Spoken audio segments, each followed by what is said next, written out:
this evening's editorial, we're joined by Vernon Derby, social commentator and consumer advocate, to share with us his views on a need more greater accountability in the public sector. Good evening, sir. The floor is yours. Good evening. Just a little correction. It is Derby. Derby. Thank you. Sorry about that. Now, good evening to you, Basil and Misha. Good evening to the listeners. Now, in Jamaica, the word accountability, we probably hear the word too often that it doesn't mean much these days. If talk could build a great country, then Jamaica would be the greatest country in the world. For those in politics, accountability should mean that when you fail, you should pack your bags and go. Some of our leaders know why you keep on winning, and it has nothing to do with achieving the desired objectives. In the corporate world, it seems to me that things are a little more structured. You have a board, a head for the organization, management, workers, and they're all accountable to the shareholders. If things are not running properly, then the board could come under serious fire, and of course the board could pass on the pressure to the management and down the line like that. Now, the biggest business in the country is not Grace Kennedy, Sanders, or any other company. The biggest business in this country is the business of government. Over the years, I feel that while there has been some successes, the business of government has generally been a failure. Where there's lack of accountability, one can only expect chaos and failure.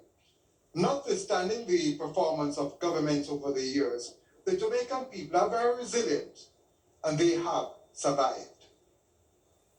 Now, our government have failed to preside over an economy which enjoys significant growth over the years.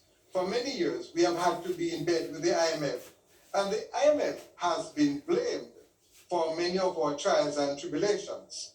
This is like a man who wastes his funds, he has to go to the bank, he ends up unable to pay back the bank, and then he blames the bank for his failure. You remember how we used to blame the IMF, the International Monetary Fund. I say that IMF stands for "It's my fault."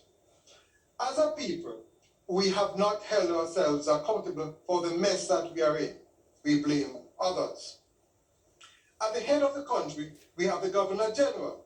Who is the Governor General accountable to? Who is the Prime Minister and the leader of the opposition accountable to?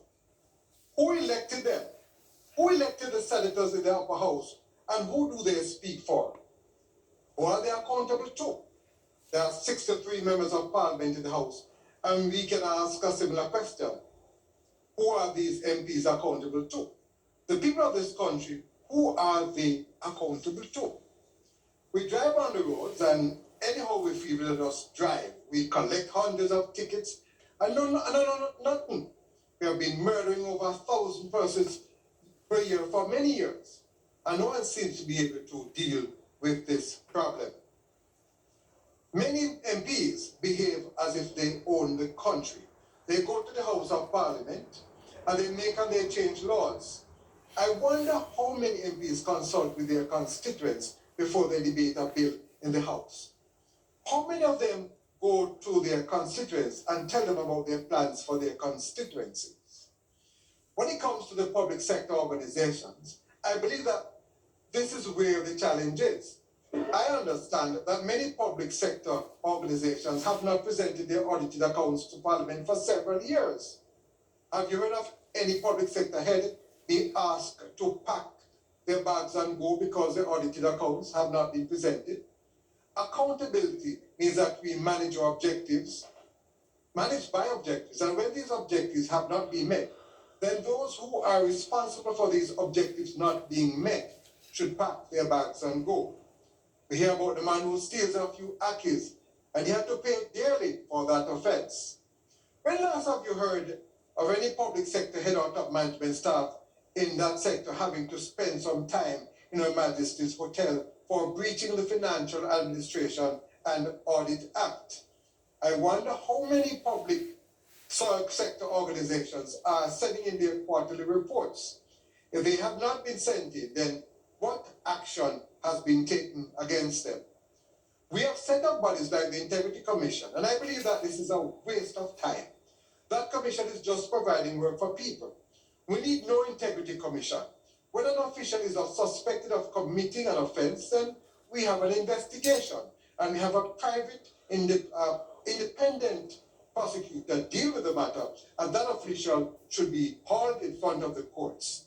Mark my word, we have no intention to clean up the system because many benefit from this corrupt system. Poor people suffer under it. Where crime pays, crime stays, and so does corruption. For example, if a minister of government instructs a board to do something which the minister ought not to do, who will report the minister, and will the minister be charged and possibly convicted for corruption? If the prime minister owes that minister something, then, mark my word, that minister is going nowhere. You think that I'm just talking for talk's sake? You remember this? Air Jamaica is no longer here. 2 of his executives were murdered. Up until this day, I have not heard anything about it. JPS could do more to improve its system. But guess what? Too much teeth in a lighter go on. The same thing goes for the Water Commission. The traffic ticketing system over the years has been a mess. Our dollar, for example, was once stronger than the US. Now, it don't even worth 1 cent. It don't make no sense to me at all. We didn't have the level of crime we had many years ago. Who created all this mess? And who has been held accountable? Many of us cannot even afford a good breakfast. I put it to you, the lack of accountability in this country has been the root of our challenges. Any day I hear that either the Prime Minister, the leader of the opposition, a minister of government has been charged and has to spend a lifetime in Her Majesty's hotel, then and only then I will concur that there is accountability in Jamaica. In the meantime, we are just fooling ourselves. Submitting all these annual reports to the Integrity Commission is just a bureaucratic thing to give us the impression that persons are being held accountable. Me might have look fool, but me not that fool. And me no say, you not that fool either. So, we stop by post in a bag. What good, my friends? Good evening, Michelle and Bassel. Thank you very much, Mr. Darby. So, we've had this conversation on this program. I'm sure you've had this conversation with your friends and your peers. Is there a solution, realistically, that we can look to? Yes, sir. The laws, for example, the FAA Act. If you look through that act, it tells you what you're not to do. But I'm trying hard to find. And I've been searching like I'm trying to find a pin in a haystack as what are the penalties if you don't do so and so. Look how many years some organizations have not submitted anything. There are many government officials who are corrupt. And when I talk, by the way, I'm talking from I've seen it myself. When I talk about the national airline, I've seen it. When an airline goes to a city and goes with probably 4 passengers, I don't need anybody to tell me why the airline is going there with only 4 passengers or 5 passengers. I know why. When the airline has to pay over how much $1,000 because they find ganja on the airplane and they call it ganja air. Think I don't know why? When they murder Mr. Lloyd James, I have to know I don't hear a word about it. You think some of us don't know why? There are many things that have gone unanswered over the years. Unlike South Africa, we had a truth and reconciliation thing. What have we had in Jamaica? Blood is on our shoulders, and we are paying dearly for it, my friend. Mr. Vernon Darby, thank you very much for your time and your perspective. Agrees.